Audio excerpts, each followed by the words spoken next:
എല്ലാവർക്കും നമസ്കാരം. ഇന്ന് രാജയോഗത്തെ പറ്റിയാണ് പറയുന്നത്. രാജയോഗത്തില് നമ്മള്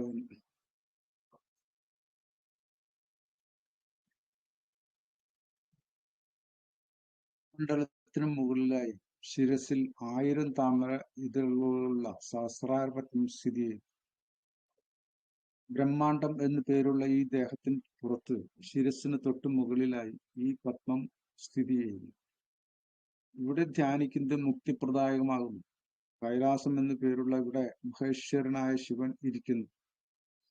ഇദ്ദേഹം നകുലനാണ്, നശിക്കുന്നില്ല, കൂടുന്നില്ല, കുറയുന്നില്ല, മാറ്റങ്ങളില്ലാതെ തുടരുന്നു. സഹസ്രാര പത്മമാണ് കൈലാസം.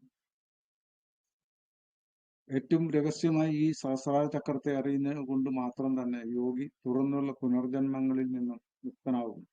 എല്ലായ്പ്പോഴും ഇവിടെ ധ്യാനിക്കുന്നത് മൂലം പുതിയതായി ഒരു ദ്രവ്യത്തെ ഉണ്ടാക്കാനും ഇല്ലാതാക്കാനും കൂട്ടിച്ചേർക്കാനും മാറ്റിമറിക്കാനുമുള്ള സിദ്ധി കൈവരുന്നു.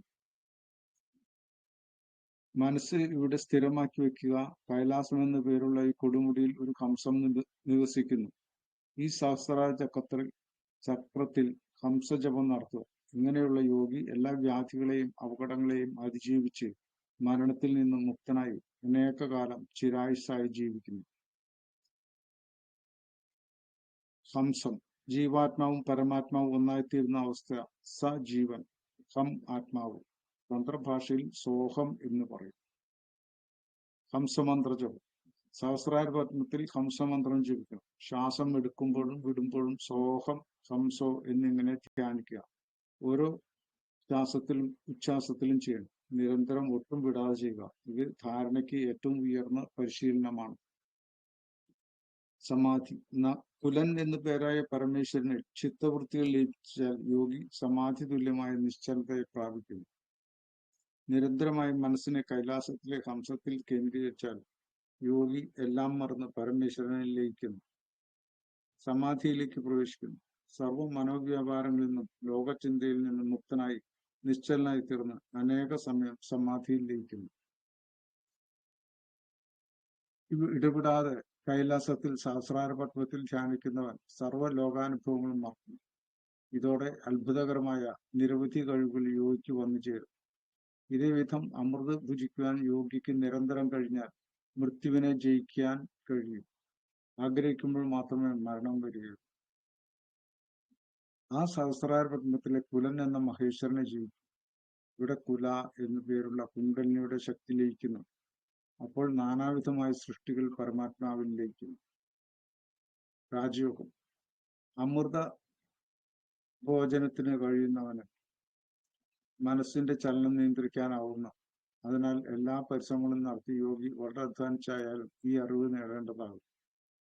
ചിത്തവൃത്തികളെ തടയാൻ കഴിയുന്ന യോഗി അഖണ്ഡ ജ്ഞാന സ്വരൂപനായിത്തീരുന്നു.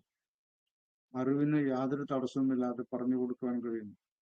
യാതൊരു പാപമോ കറയോ ഉണ്ടാവുകയില്ല. തന്റെ നിഴലിനെ ആകാശത്ത് കണ്ട് അതിനെ യഥാവിധി ഒരു നിർദ്ദേശപ്രകാരം ആവേശിച്ച് പ്രസാദിപ്പിച്ച് കൂടെ കൊണ്ടു നടക്കും. നിഴൽ ദൃഷ്ടിധ്യാനം മുൻപ് പറഞ്ഞിട്ടുണ്ട്. നിഴലിനെ കൊണ്ട് പ്രവൃത്തികൾ എടുപ്പിക്കുന്ന കാര്യം പറഞ്ഞു. ബ്രഹ്മാണ്ടത്തിന് പുറത്ത് മുമ്പ് പറഞ്ഞ ഉപദേശം അനുസരിച്ച് സ്വപ്രതീകത്തെ നല്ലപോലെ ചിന്തിച്ച് അവിടെ മഹാശൂന്യതയാണെന്ന് വ്യക്തമായി സങ്കല്പിക്കണം. കോടി സൂര്യന്മാർക്ക് തുല്യമായ പ്രഭയോടും കോടി ചന്ദ്രന്മാരുടെ തണുത്ത പ്രഭാരശ്മികളോടും കൂടി ആദ്യവും മധ്യവും അന്ത്യവും ശൂന്യവുമായ ആ പ്രഭയെ ധ്യാനിച്ച് സിദ്ധി നേടും.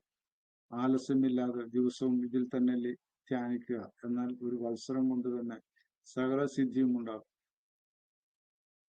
യോനിമുദ്ര ചെയ്യുമ്പോഴുള്ള വിദ്യുത് പ്രഭയിലാണ് ധ്യാനം.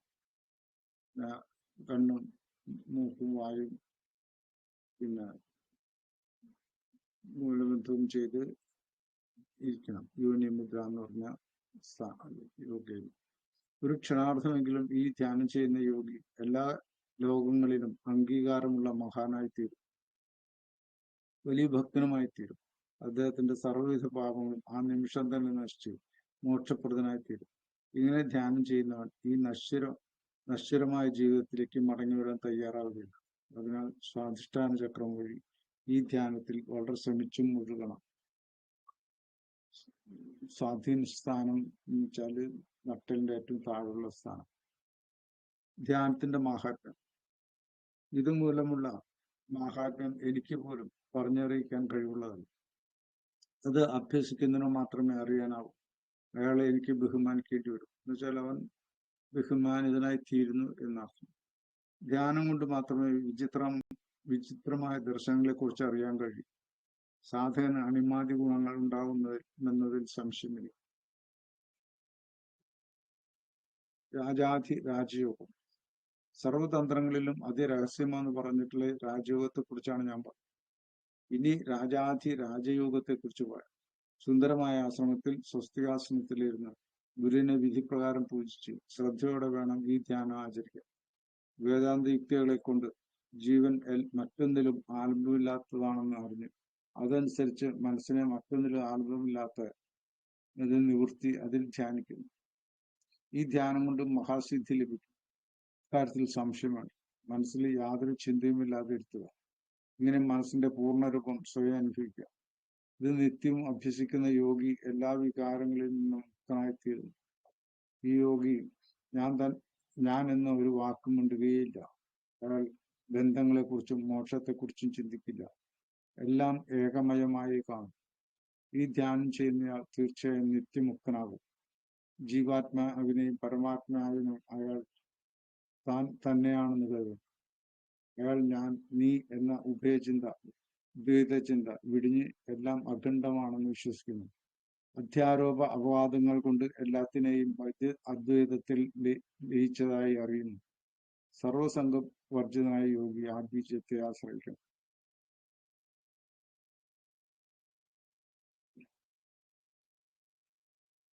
അതിലെന്താ പറഞ്ഞത്? മനസ്സിനെ മറ്റൊന്നിലും ആലംബമില്ലാതെ നിർത്തി അതിൽ ധ്യാനിക്കും.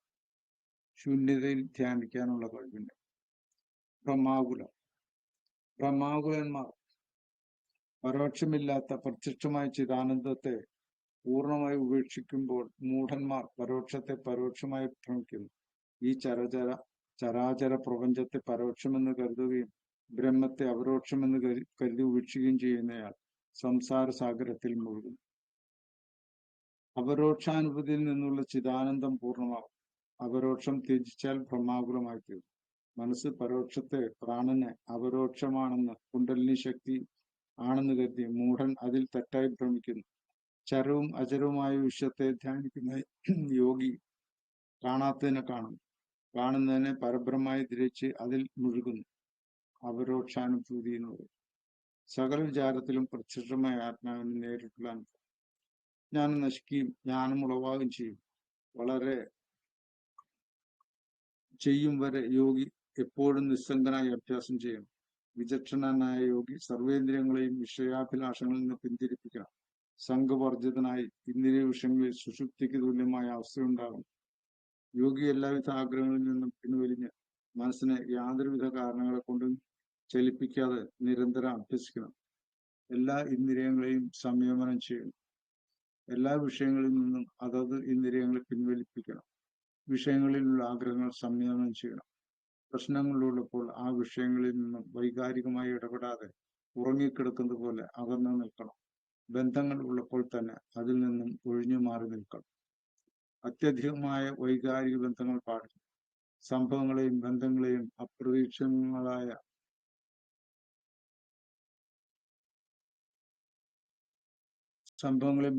അപ്രതീക്ഷിതമായി വൈകാരികമായും കാണുമ്പോഴാണ് ബന്ധനം വരുന്നത്. സംഘവും വേണം, വർജനവും വേണം. ഒരേ സമയം മനസ്സിരുത്തണം. മനുഷ്യബന്ധങ്ങളെ വൈകാരികമായി എടുക്കരുത്. ജ്ഞാനപ്രകാശം. ഈ അഭ്യാസം നിത്യവും ചെയ്താൽ സ്വാത്മപ്രകാശം പ്രകാശിക്കുന്നു. ബുദ്ധി സാമർത്ഥ്യത്തിനു വേണ്ടി ഗുരുവിന്റെ വാക്ക് കേൾക്കേണ്ട ആവശ്യമില്ലാതെ വരും. അങ്ങനെ അഭ്യാസം കൊണ്ട് സ്വന്തം ജ്ഞാനം പ്രവർത്തിക്കുന്നു. മനസ്സിനെ പ്രാപിക്കാതെ വാക്ക് പിന്തിരിയുമ്പോൾ അഭ്യാസം കൊണ്ട് നിർമ്മലമായ ജ്ഞാനം സ്വയം സ്ഫുരിക്കുന്നു. നിത്യവും ഈ പ്രകാശത്തിൽ ധ്യാനിക്കുക. അതോടെ യോഗി സ്വയം പ്രകാശിക്കുന്നു. ഇതോടെ ഗുരുവിൽ നിന്നുള്ള അഭ്യാസ പഠനം കഴിഞ്ഞു. ബാക്കിയുള്ളവയെല്ലാം സ്വന്തം കഴിവുകളെ കൊണ്ട് നേടിയെടുക്കേണ്ടതാണ്. ആത്മീയ ശക്തികളും സ്വന്തം കഴിവുകൾ ഉപയോഗിച്ച് നിരന്തരമായ ധ്യാനം കൊണ്ടും അഭ്യാസം കൊണ്ടും നേടും. വാക്കും മനസ്സും പിന്നിലേക്ക് മടക്കി വയ്ക്കുക. ഇത് സ്വയം ചെയ്തുകൊണ്ടിരിക്കേണ്ടതാണ്. കുറച്ചു കഴിയുമ്പോൾ ശുദ്ധമായ ജ്ഞാനം സ്വയം ഉരുവിടാൻ കഴിയുന്നത് നിശ്ചയമാണ്.